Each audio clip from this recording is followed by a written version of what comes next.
So, since the last time you guys played here, what have you been up to? Anything new? Any new songs or new stories that you can tell us? We always have new songs. We always have new stories, and we have played a gazillion places since we've been here, Jasmine. But it's good to be back. All right, it's good to have you guys back. All right, so Mick, your music is deeply rooted in the Ozarks. What's a story or a moment from this region that's really inspired one of your songs? A really good story that you could tell. There is a beautiful river a couple miles down the hill from my hometown in Vienna High School, and we're going to do a song after a while called "Down at the Bridge." That's inspired by the fact that on Highway 42, 2 miles east of Vienna, just upstream from the Gasconade River Bridge, there's a big sycamore tree with a rope in the top. The test of teenage courage is to climb up the tree, grab the rope, swing out over the river, close your eyes, let go, and hope for the best. I usually introduce that song as saying generations of Vienna kids have grown up down at the bridge. Some of us are still trying. Yeah, I love that. All right. So, after 12 recordings, how has your songwriting process changed, or has it changed at all? I am more cognizant of groove. I'm more cognizant of timing. Back in the day, Jasmine, I did a lot of solo gigs, which means that you can play in whatever form that you want, and a lot of times that's free form. When other folks join the show, obviously some sort of a regulated meter is generally preferential, particularly with our drummer Ray Spiller, who is very adamant on keeping a groove, and I think that has evolved over time. The songwriting process to me has never been like work. If it feels like work, I just stop. And it ought to be something that flows and be natural. All right, I really like that. Okay, so what's one moment in your music career that's made you stop and think, this is why I do this? And I'm going to hand the mic off to you, Brad, because I want to hear from you as well. Well, I've played with a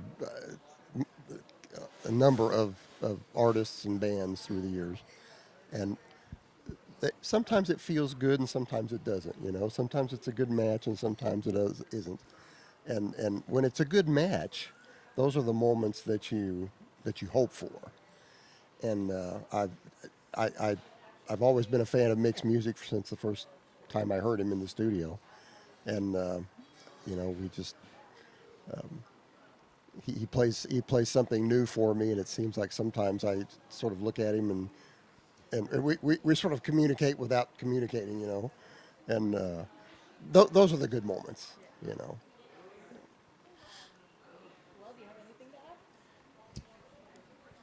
I think that when the music flows, and I played with lots of people throughout the years.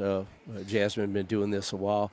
My buddy Bradley is my favorite because it seems like we can sit down and, without ever having to try very hard, create some magic. And when something sounds really good, like the song we just did for you, to us, every time we play that, it's like the song plays itself.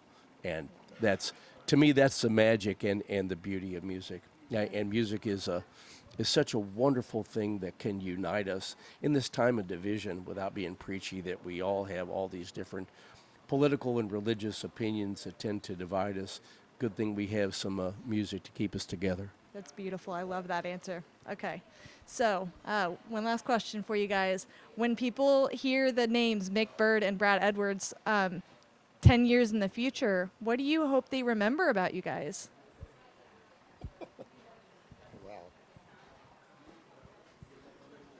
I hope they remember how they felt when they heard the music. And, what else can we leave besides the music?